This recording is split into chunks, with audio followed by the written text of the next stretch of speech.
Hello and welcome back to the Pulse of Spokane. Today, Kent sits down with Becky from the Steam Plant to discuss the restaurant and its unique history. And then I sit down with Andy Brown from the National Weather Service to talk about the recent heat that's coming. But first, a word from our sponsors.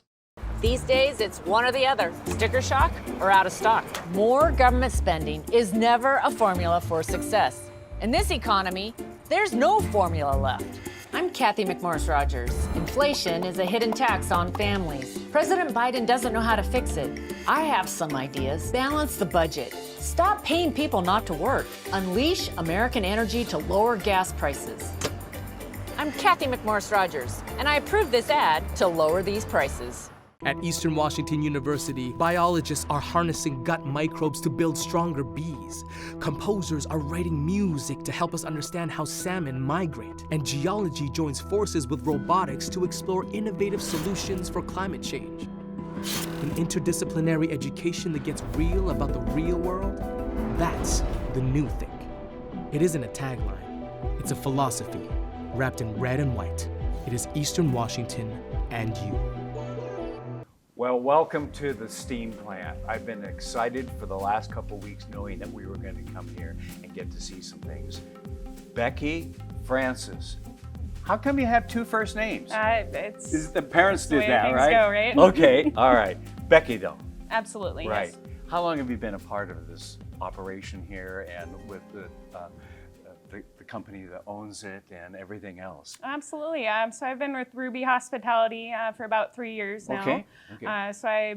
During a tough time, too. During a tough time. Oh, my gosh, absolutely. yes. So I was over at the Bing Crosby Theater as their house manager for a little bit. Yes. Working with live shows. And then I also helped out over at the Ruby River Hotel. Oh, okay. So I've done weddings and events over at the I've gone Ruby there River. often. I love the place. It's yes. a beautiful place. Yes, right on the river, Absolutely. and you're continuing to improve it over there and so forth. Absolutely. But let's talk about the steam plant. Now, I have a little history with the steam plant because when I first came to Spokane, I worked for the Chamber of Commerce, and we got our heating from the steam plant, and then things were going to change. I then went to work for Washington Water Power, which ran the steam plant and now is known for folks that have only been around for a while as a Vista.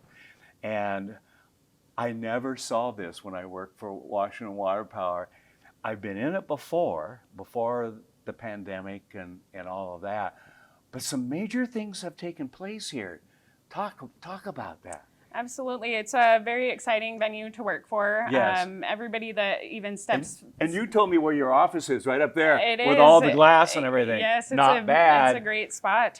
So everyone that steps into our property that's been here visiting from out of town or has lived in Spokane that's never Right. visited before is just amazed. Or a long time ago. Or a long time ago. The space has really gone through a transformation. Yes. We have some great event spaces. We added our rooftop in 2017, which is an amazing venue also. Yeah, tell me about that. Yes, so we have our rooftop event space. Okay. It has 2 outdoor patios that Really? overlook downtown. Okay. It has great views of the stacks. There's a built-in bar. We just have a beautiful space up there with natural light, and everyone's just very amazed when they come Now, through you the took doors. me into one of the stacks, okay? Is that open to them when the public comes in to eat and so forth? That is. So this stacks room here can be rented for private events. Okay. And when we aren't servicing when- private events here, Sure. then the public is welcome to visit the space. Let's talk about that in terms of private events, because you've got a number of spaces. And I'm not sure I can remember them all, so I'll let you go through them. All right. Yes, we have several private dining spaces Okay. that are nice for small, intimate gatherings. We Okay. have our pipe room and our boiler room, which are 2 event spaces that were actually boilers Yes. when the steam plant was a working operation here. So And they turned the boiler off. Oh. I know, because we met there a couple of weeks ago, but What a nice We little did. room, though. Absolutely. Yeah. We also have our wine cellar, which is located off of the lower level, right Okay. off the bar. Yes. That used to be a coal grinder, so it's a really unique space for smaller gatherings. We Yes. have holiday parties there as well. You know, every one of our spaces here are very unique and always wow our guests. One of the things that we parents, and I'm a grandparent now, we're afraid a little bit sometimes to take our kids or our grandkids out to dinner or something because sometimes they're not the quietest little munchkins, right? What do you do with kids sometimes here? Absolutely. Put them in the boiler? No. Occasionally, if they are being bad. No, we are family friendly here. We have some great kid menu options. Wonderful. I know our chef just rolled out a dessert option that can feed several people within the family. You know, we're always going for that wow factor as Yes. well. So it's really fun to have kids come in. They are amazed by the stacks as well. Yes, yes. Walking around and seeing the old building is definitely something. Well, we've all to seen enjoy. the stacks lit up for special occasions and things like that, but really in the last few years with the pandemic and everything else, we haven't really been able to be in here much. And so now we can come back, right? Oh, absolutely, absolutely. And I've heard nothing about good things but downstairs too. oh yes. So our chef has done an amazing job with the food. Every time that you know, we welcome people into our doors, everyone leaves with a smile on their face Yes. and a great comment, which is always a good thing to hear. What's your favorite part of the job? My favorite part of the job is just telling people about the space, especially those that haven't been to our venue before. Everyone is just in awe, and you know, to be a part of somebody's special day for weddings, for example. I've heard is there's a just brewery huge thing. even in here. Absolutely. And so, I mean, almost anything you'd want to see.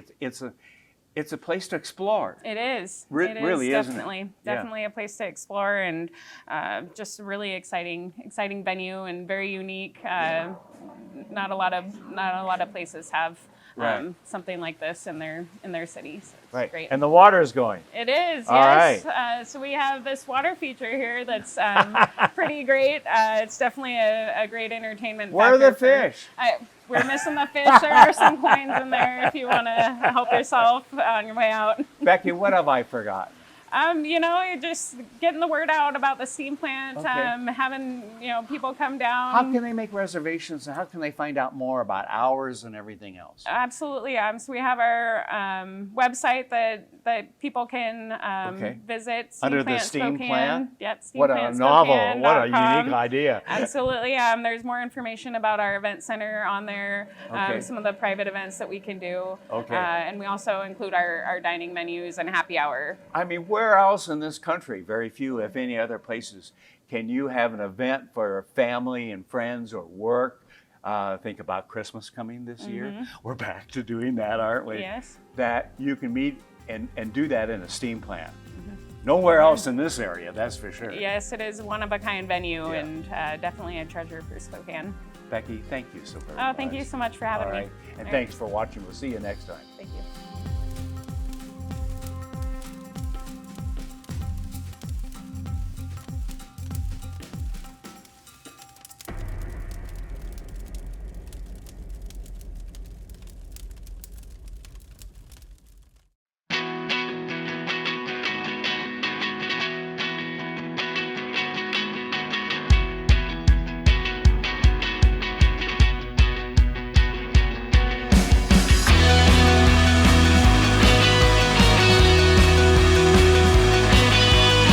Hello, I'm Parker with Hope Neighborhood Coffee Roasters.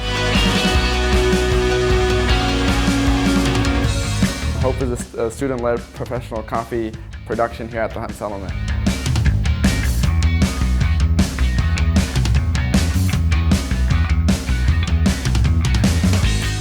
To promote cultural awareness through country of origin studies with coffee farmers worldwide. And third, provide a sustainable funding for the Hunt Settlement education program.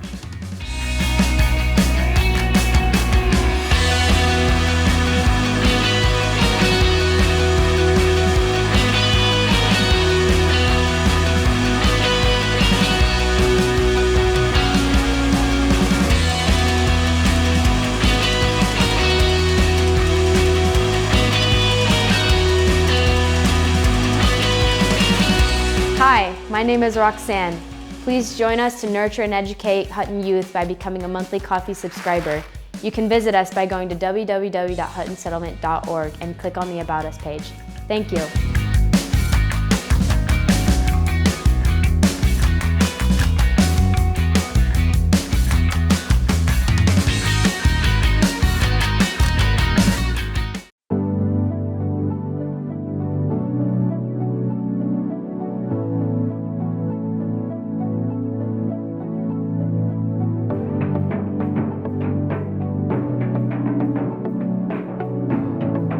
The world has changed a lot in 50 years, and Kimley Haygood has changed with it.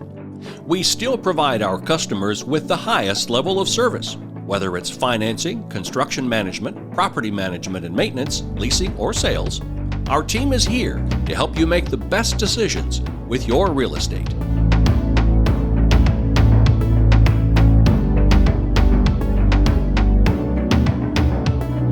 Your prosecutor's office is staffed with nearly 150 dedicated, educated, and skilled professionals who work diligently every day to protect your safety and security.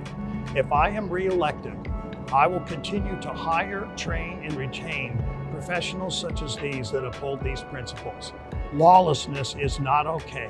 Stand with me and send a message to Olympia that we will not tolerate more lawlessness in our community. Starting a digging project? Before you reach for the shovel, you must click callbeforeyoudig.org, alerting your local utility companies to come out and mark any lines they have near your dig site. Protect our buried utilities and click callbeforeyoudig.org.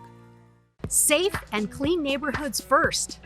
I'm Jenny Graham, your tenacious voice for the 6th District in Olympia. I have worked tirelessly to protect your family, businesses, and neighborhoods from special interest groups and criminals that put you last for public safety and tax relief. Let me put your family first. Vote Jenny Graham. Well, hello, everyone. Welcome back to the Pulse of Spokane. We're doing a little different. We're upgrading our computer systems right now, and we're doing it via Zoom link today. And I have a very special guest from the National Weather Service here in Spokane, Andy Brown. Andy, welcome to the show. Thank you, Connor. It's great to be here. Awesome, awesome. Well, let's just get right into it. A lot of folks think it's a little hot outside. Wouldn't you agree? I would definitely agree. It is. We're entering our first significant heat wave of 2022, and so yes, I think a lot of people, including myself, have noticed that the temperature it's getting up there. It's getting pretty hot, inching ever so hotter every Yes. day as we get there. And today's Tuesday, the 26th, and I think today's That's right. temperature is supposed to be like 97, 98. That's right. Yep, and it's just going to get hotter from here. Tomorrow Yep. we will be pushing 100 degrees. The peak of the heat wave is expected to be kind of late in the week, Thursday or Friday. Mhm. But we might still be hitting 100 even on Saturday. So it's going to be 4 or 5 days of very close to 100-degree temperatures, which is pretty hot. It is. It is. I remember back as a kid that we would get every couple days, every couple years, 100-degree heat, and it wouldn't be Right. abnormal. That would be something that we just expect. Yeah. Yeah. It's kind of unusual in the fact that how long it's going to last. I was Mhm. looking at some research about how frequently Spokane, and it's specifically at Geiger International, how often they reach 100 degrees, and on average, it's about once per year. So, yeah. Having But lately, 4 days we've is had abnormal. I know. So reaching 100-degree day, 3 days in a row, or possibly even 4 days in a row, that has not happened that often.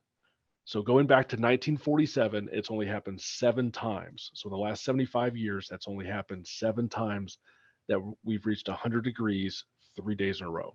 So that's what we're looking at. It's kind of rare for that That's crazy. to happen here. And yet we broke our record temperature last year as well. So That's it's right. kind of Yeah. going And back and back forth. to back years. Yep. Yep. So back to back years where that's going to happen. Last year we had 100 degrees 4 days in a row, and then later in late July or early August we had another 2 days in a row where we hit 100 degrees. So yes, last year was pretty exceptional. Yeah, I'd say so. It was hot even for me. I was like, nope, nope, I'm not doing this. I'm not doing this. Gonna be addicted to my AC for the next couple days and just hang out. That's right. Yeah. So what are some of the signs of heat stroke and some of the other illnesses related? Because heat is the number one killer here in America in terms of weather related events. It is. So we partner with emergency management, Red Cross, and our public health officials to really spread the word about the potential for heat stroke and heat related illnesses. And I've actually experienced that when I was much younger. I lived in Texas, and I thought, it's 105 degrees. It's humid. I'll go outside and I'll do some work outside, and overextended myself, and very quickly realized that I was in danger. And what I started to feel was nauseous.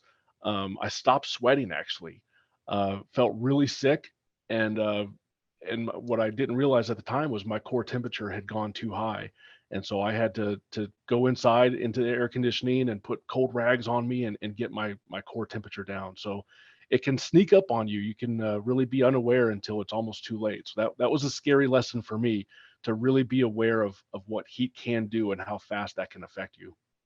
Indeed. And that heat wave last year killed many, many people, especially in the That's right. Seattle area where they don't usually have ACs. That's right. Unlike Spokane, where we do. They're affected. I forgot what the term is with the coastline, with the water that usually keeps their climate pretty cool, marine something. Yeah, yeah. The marine layer is That's it. the cool waters of the Pacific Ocean will definitely help keep the temperatures at bay.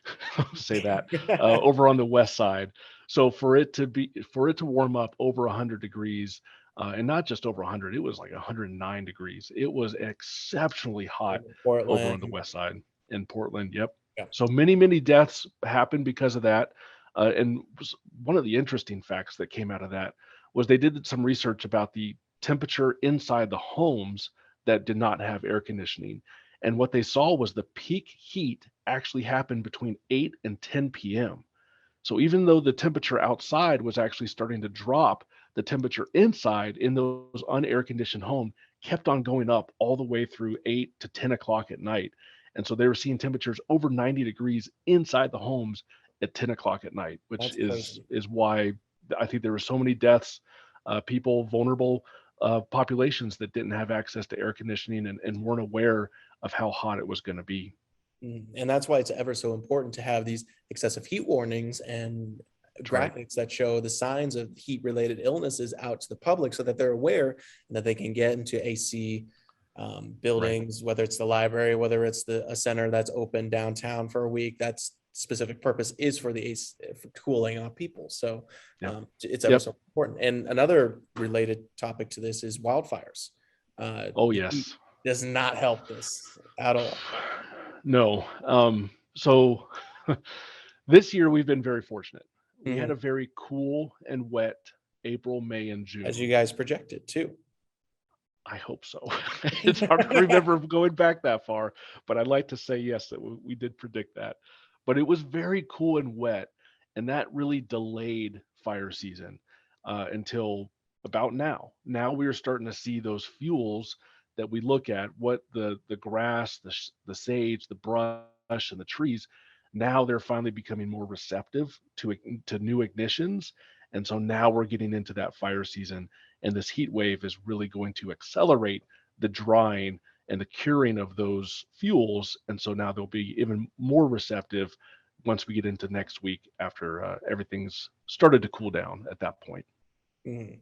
Yeah, California recently had a couple fires pop up, one near Yep, Yosemite threatening the sequoias, and there's actually that's another one right. now that's right off the doorstep of the park itself that's threatening thousands of Exactly. homes and people have had to evacuate. It really is truly a realization of how climate change is affecting the wildfire It process is. and these heat waves and so on and so forth. That's right. It's sobering to see the beautiful landscape be impacted by wildfires that happened in western Montana near what was it, Glacier National Park a couple Mhm. years ago. It is very sobering to see that. And you're right. Climate change, it does make the research that I've read, it shows that these heat waves are becoming more frequent, and more extreme. And so that's something that we have to keep in mind when it comes to the risk for ourselves. What that means is we could be having more wildfire seasons, longer wildfire seasons.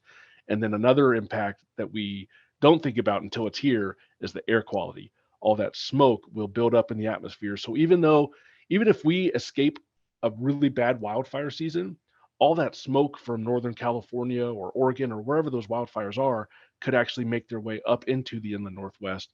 And then we could experience the poor air quality from the wildfire smoke. So something else to keep in mind that we have to be On aware of top of going into the everything else season. going on. On top of everything Yep. else. Yep.